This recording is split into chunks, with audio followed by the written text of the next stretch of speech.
kalau kita bicara tadi mengenai logistik dan supply chain, kita bicara bahwa fokus kita adalah flow and storage. Tapi kalau kita bicara mengenai supply chain management, ternyata disebutkan di situ bahwa kita bicara mengenai perencanaan dan pengelolaan semua kegiatan. Ya, betul, semua kegiatan. Mengapa semua kegiatan? Karena untuk perusahaan manufaktur, kita tidak hanya bicara mengenai inbound logistik, tidak hanya bicara mengenai outbound logistik, tidak hanya bicara mengenai storage, tapi kita juga bicara mengenai aspek produksi. Jadi kalau misalnya di perusahaan, di salah satu perusahaan katakan supply chain itu ditaruh pada level divisi atau departemen, itu sebenarnya sesuatu yang kurang tepat. Karena kita bicara mengenai sesuatu yang sifatnya strategik dan itu sebenarnya cakupannya adalah di top management. Di SCM kita juga bicara mengenai coordination, collaboration ya. Itu disebutkan dengan semua channel partner. Mengapa seperti itu? Kita bayangkan ketika kita bicara mengenai pengiriman barang, bicara mengenai keterlambatan, ya kita mungkin minta kepada trucking company, ya untuk katakan berangkat lebih cepat dan sebagainya, menyesuaikan jadwal dengan kita dan sebagainya. Dan ternyata masalah kemacetan itu sesuatu yang sangat luar biasa yang tidak bisa ditawar. Nah sehingga akhirnya tidak sekedar kita harus bernegosiasi dengan trucking company, kita juga harus bicara mengenai faktor-faktor yang sifatnya lebih eksternal. Kemudian yang lain tadi disampaikan oleh Pak Surya bahwa supply chain itu kita bicara mengenai dua hal, internal supply chain dan kita juga bicara mengenai external supply chain. Kita tidak bisa membangun external supply chain kalau internal supply chain kita itu tidak terbangun dengan baik. Per definisi juga kita lihat bahwa logistik manajemen itu adalah bagian dari supply chain. Bapak Ibu sekalian, kalau kita bicara mengenai supply chain, itu sebenarnya bicara mengenai sekian banyak entitas. Ya, kita bicara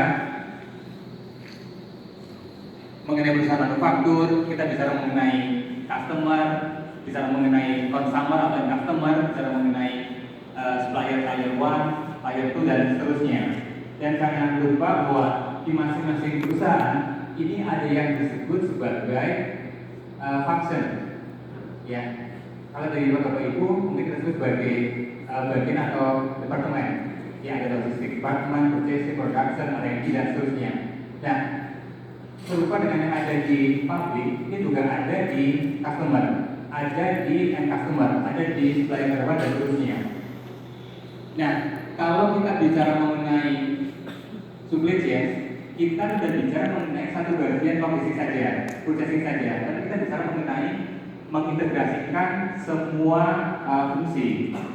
Ya, kita tahu ada aliran informasi, ada aliran barang, dan yang pasti ada sekian proses bisnis. Nah, supply chain management itu sebenarnya mengintegrasikan proses bisnis. Jadi ada dua hal. Ada yang disebut sebagai function, fungsi, yang ini kita wujudkan, kita bentuk dalam departemen, dalam divisi dan sebagainya. Tapi kita juga bicara mengenai proses bisnis. Proses bisnis ini dijalankan oleh hampir semua fungsi yang ada di perusahaan Bapak dan Ibu. Ketika kita bicara mengenai implementasi supply chain, maka kita mengintegrasikan semua fungsi. Untuk apa? Untuk menjalankan sekian proses bisnis. Ya, dari sekarang tadi Pak Suryo sudah sampaikan ya, dan seterusnya sampai ke resource management. Nah, implementasinya seperti apa? Ada tiga hal yang harus kita perhatikan. Yang pertama, kita bicara mengenai supply chain network structure, kemudian proses bisnisnya, kemudian komponennya. Nah, ketika kita bicara mengenai supply chain network structure, maka kita bicara untuk menjawab ya dengan perusahaan-perusahaan kunci mana ya kita akan bersinergi. Karena saya yakin Bapak dan Ibu ya perusahaan itu punya puluhan mungkin ratusan supplier, punya puluhan mungkin sampai ratusan customer, dan kita tidak perlu untuk ber-SCM dengan semua perusahaan tadi. Kita hanya perlu dengan beberapa perusahaan kunci. Kemudian yang kedua, kita bicara ya proses-proses bisnis apa yang akan kita integrasikan. Ya, tadi ada 8 proses bisnis dan sudah pasti tidak semuanya. Kalau misalnya perusahaan Bapak dan Ibu tidak terlalu banyak bicara mengenai reverse logistik atau return logistik, maka kita tidak perlu memasukkan reverse logistik atau return management ya sebagai bagian dari SDM yang akan kita implementasikan. Kemudian yang ketiga, kita bicara mengenai level integrasinya. Seberapa jauh kita akan mengintegrasikan proses bisnis yang kita pilih dengan perusahaan-perusahaan yang akan kita ajak untuk bersama-sama membangun dan mengimplementasikan supply chain management. Nah, untuk gambaran yang lain tadi kita sudah bicara mengenai ada sekian banyak function yang biasanya di perusahaan itu sifatnya silo, terpisah-pisah. Kemudian juga tadi sudah bicara mengenai proses bisnis. Nah, di masing-masing proses bisnis, masing-masing bagian itu akan punya tugas, akan punya fokus pekerjaan. Seperti ini. Jadi ketika kita bicara mengenai implementasi supply chain, kita bicara bahwa semua fungsi perusahaan kita itu harus bekerja keras. Semua bagian di perusahaan kita harus menjalankan fungsi tertentu supaya perusahaan itu bisa terimplementasi, bisa terlaksana dengan baik. Nah, kemudian bagian berikutnya kita akan bicara mengenai supply chain collaboration.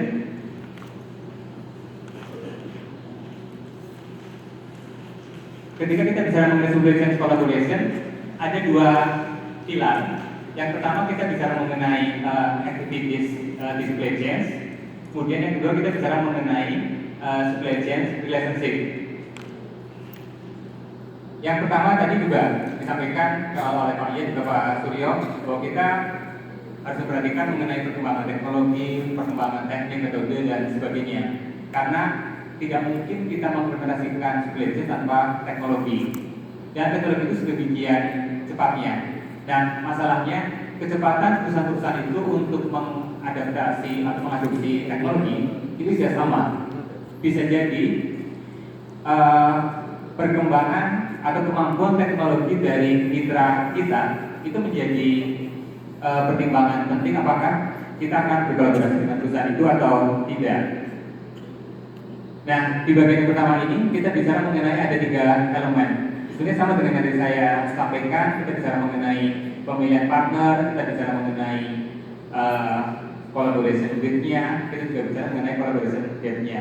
Jadi kita bicara mengenai 3 hal ini, ya sebenarnya sama dengan yang ini buat Ibu.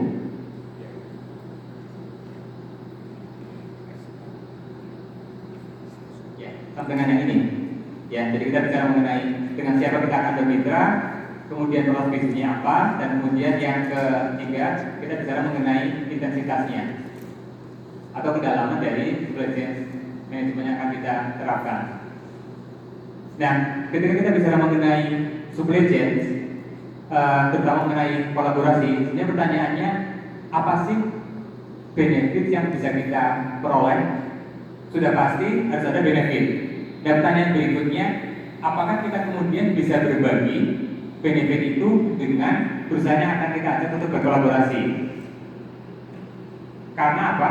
Karena tentu ada risiko, ya risiko ketika kita berkolaborasi. Ya mengapa sebagai contoh? Karena kita harus berbagi data, itu ada risiko. Kita harus sharing investasi misalnya, itu ada risiko. Nah, sehingga risiko ini harus dikelola dengan baik supaya balance dengan reward atau insentif yang akan diperoleh oleh masing-masing pihak.